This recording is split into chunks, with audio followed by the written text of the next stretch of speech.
Man, the world's gone crazy. As you look around the world today, maybe that's all you can think. Whether you're a Christian or a non-Christian, a believer or unbeliever, sometimes it feels like the world has lost its mind, like the church has lost its mind. Sometimes it feels like Christians have gone wild. And as a Christian, maybe you're tempted to wish for the good old days. Whether those good old days were 30, 40 years ago, or whether you see that as the early church, you think, man, it was so perfect back then. If only I could be a part of that. Well, as we dive into 1 Corinthians, I think we're going to find out that the grass isn't always greener on the other side. You know, Corinth had its problems. You know, it was the city of Corinth that was set in Greece. Now, Athens, it's the capital of Greece, but Corinth was the place to be. You know, they had wealth, they had influence, they had entertainment, they had sports. Man, they had everything you could want. They had this theater that fit 18,000 people. You know, they had this huge temple built to the goddess Aphrodite, and they had 1,000 temple prostitutes. Those were their priests and priestesses. You might think, man, that's a world gone wild. Well, kind of reminds us of today, huh? The Corinthians, they were famous, or I guess I should say infamous. In a Greek play, if a Corinthian was represented, they'd be seen as the drunkard or just someone who was immoral. You know, you could say they were thirsty in more ways than one. If they had a motto, it would probably be, hey, what happens in Corinth stays in Corinth. Because if you were going to compare that ancient world to ours, it would be like New York, California, and Vegas all rolled into one. And maybe you think that's a happening place. Maybe you think, man, that is insane. Well, this was the world in the church that Paul was writing to. And the sad thing was that instead of the church influencing the world was starting to influence the church. And so they had all these issues that Paul had to address. He was getting reports, he was hearing rumors. And so Paul starts this letter out with the first 3 verses, and he does what Paul always does. This is one of the reasons I love Paul, because he doesn't just tell us what we need to do. He gives us the tools we need to accomplish those things. And that's what he's doing in the first 3 verses here. So let's read. It says, Paul, called by the will of God to be an apostle of Christ Jesus, and our brother Sosthenes, to the church of God that is in Corinth, to those sanctified in Christ Jesus, called to be saints together with all those who in every place call upon the name of our Lord Jesus Christ, both their Lord and ours. Grace to you and peace from God our Father and the Lord Jesus Christ. So right here we get a quick snapshot of the tools that Paul's going to give us. And he's going to expound on these throughout the whole first chapter. And the very first thing, that the foundation that Paul wants to build all this on, is our identity in Christ. The very first thing Paul does is he tells us his identity in Christ. He's called by God, by Jesus Christ, to be an apostle. It's where his authority comes from. And then he tells us the church's identity in Christ. And let me tell you something, the church, it's not the pastor's church. It's not the congregation, the people who go there. It's not their church. It's God's church. And then he brings it all home and he tells us our identity in Christ. Right here in verse 2, he says, to those sanctified in Christ Jesus, called to be saints. Sanctified. You know, that's a big word, right? All it means is to be set apart, to be holy. And forever I thought that word holy, the opposite of holy, would be evil. But the opposite of holy is common, to be common. Because God, he is holy, he's uncommon. And it's not just his characteristic, it's a descriptor of his attributes. God's love is holy. God doesn't love like the world loves. He doesn't forgive like the world forgives. And thank God for that, right? But that's also what he's called us to be. He's called us to be set apart. And Paul doesn't just want us to know our identity in Christ. He wants us to see it as God sees it. And it says right here that we've been called to be saints. You know, as Christians, I think a lot of times we're tempted to say things like, man, I'm just a sinner saved by grace. Man, I'm just a sinner who's been forgiven. And yeah, those things are true, but that's not your identity. That's not how God sees you. Your identity is in Christ. Everything else is just a label. So this is Paul's first solution, and he's going to take this solution all the way through the first 9 verses. But it's also going to be a foundation for 2 other tools that Paul's going to give us. And that second one we're going to see here in the first 3 verses too. So let's jog on back to verse 1 where it says, our brother Sosthenes. Like, who is this guy? Why did Paul just put him in there? Like, what's going on?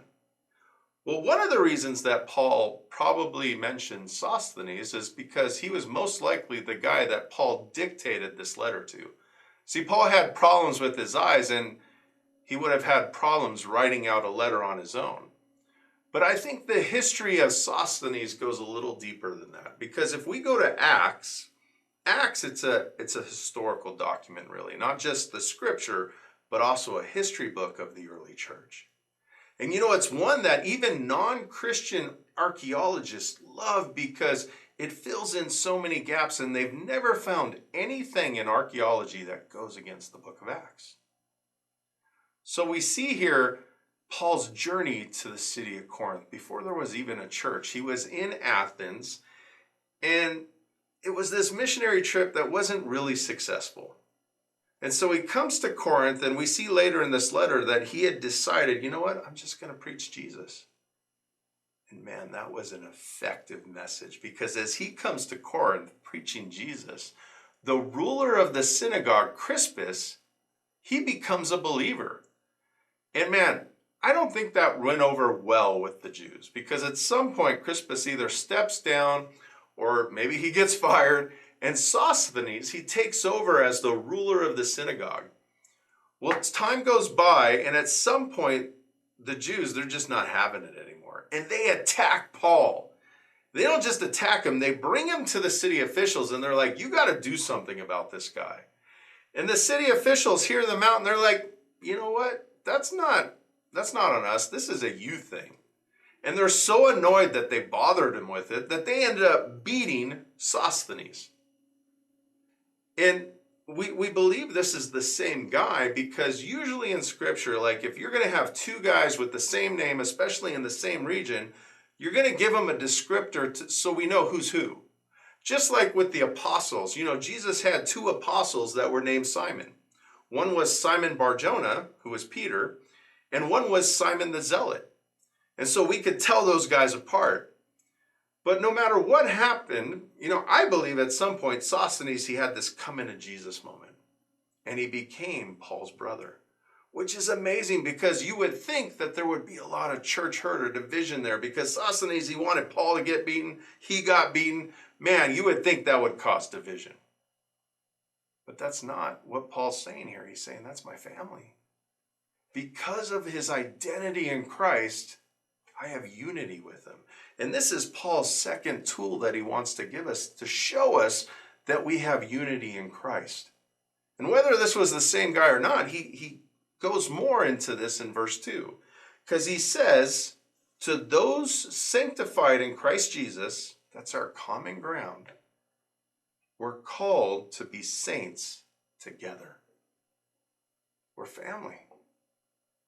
And you know, Paul just wasn't writing this to the church of Corinth. He was writing it to you. And the way I know that is he says, with all those who in every place call upon the name of our Lord Jesus Christ. Do you realize that that means in every place, in every time, anywhere someone calls upon the name of the Lord, we're family. And then he says both their Lord and ours. So I don't care Whether you're a Baptist, whether you're a Methodist, a Nazarene, a Catholic, a Lutheran, whether you're non-denominational, a Calvary guy, a Vineyard guy, whatever. If we have this sure foundation in common, if we believe in the message of the cross and Jesus Christ and him crucified, that is a foundation we can build unity on. And it's one we should build unity on. And then Paul takes us into the last tool he wants us to give us. In verse 3, he says, "Grace to you and peace from God our Father and the Lord Jesus Christ." Now, this is a verse that you could easily pass over, but there's something I want you to see here. Grace and peace are from God and from Jesus Christ. You can't manufacture grace and peace. It's something that we have to get from God. We need to rely upon the Lord for this. And that's something Paul wants us to see. And he's going to take it further. As we go through the next 5 verses, we're not just going to see our identity in Christ, but we're going to see how these other 2 tools are founded in that identity. So let's read them. It says, "I give thanks to my God always for you because of the grace of God that was given you in Christ Jesus, that in every way you were enriched in him in all speech and all knowledge, even as the testimony about Christ was confirmed among you, so that you are not lacking in any gift as you wait for the revealing of our Lord Jesus Christ, who will sustain you till the end, guiltless in the day of our Lord Jesus Christ. God is faithful, by whom you were called into the fellowship of his Son, Jesus Christ our Lord." You know, right here, and I love Paul for this, he begins one of the greatest compliment sandwiches I've ever seen. You know, if you've ever been a manager, you know what a compliment sandwich is. It's where you need to correct someone, so the way you do it is you start out with something you love about them, something you can encourage them in. And then you bring into the conversation a place they need to improve, just one place at a time. And then you leave them with something encouraging. And it's a great way to help someone improve. But Paul, he takes this to the next level as he says, "I give thanks to my God always for you." You know, I would imagine that Paul would be annoyed at these guys. He spent over 18 months with them. And you would think he'd be like, "Why don't you guys get this? Why are you having so many problems and so many divisions? And what is going on?" But Paul sees these guys as God sees them. And he's thankful for them. You know, it reminds me, you know, I'm a parent, and it reminds me when my kids were babies.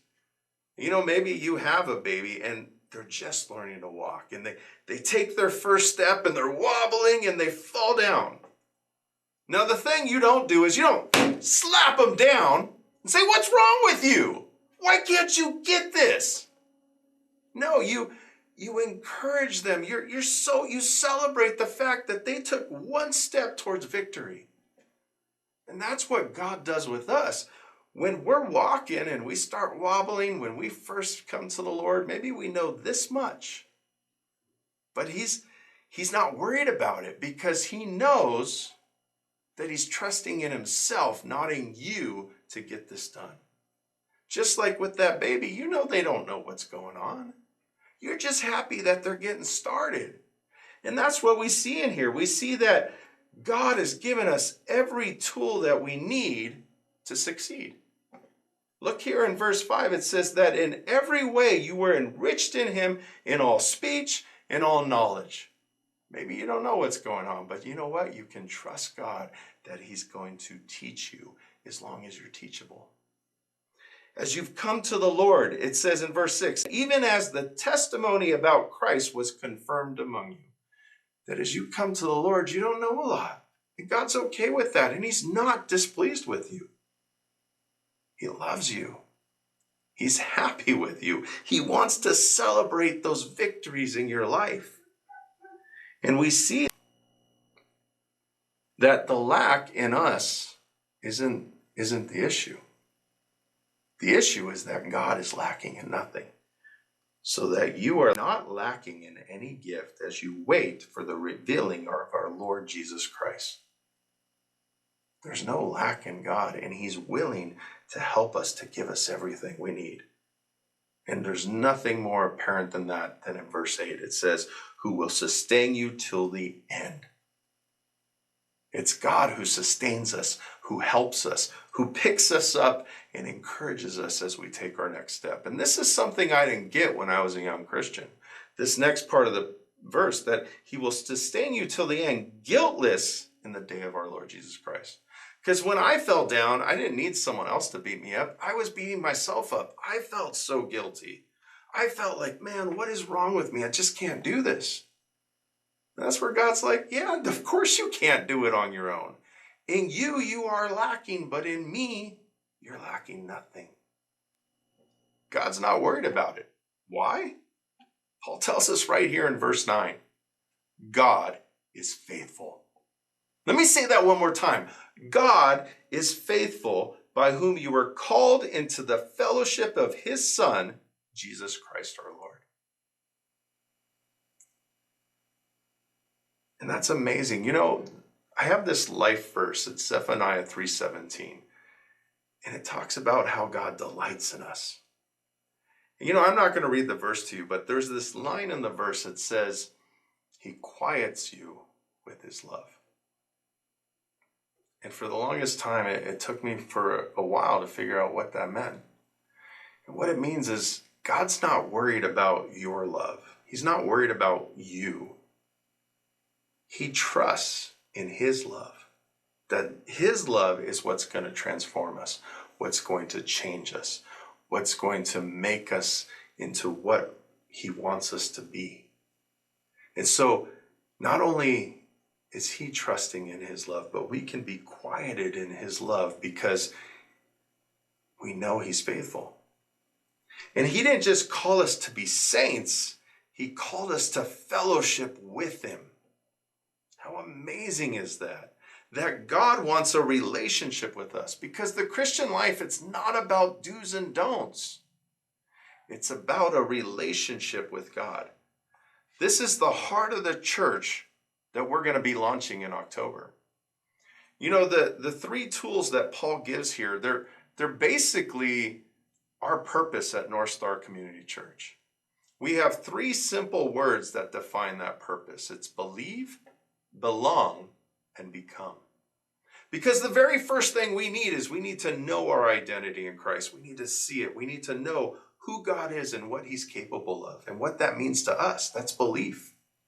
We need to belong. We need to be a community, to be God's family. At North Star, we want to give people a place where they belong. And then become. We need to rely on Jesus to help us become who he wants us to be, to fulfill our purpose in this life. And you know, Paul, as he introduces the letter to the Corinthians, he's giving us the tools we need to succeed. You know, maybe you do look around the world today and say, man, the world's gone crazy. Christians have gone wild. But let me tell you something, the church, we're not dead. And God's not done.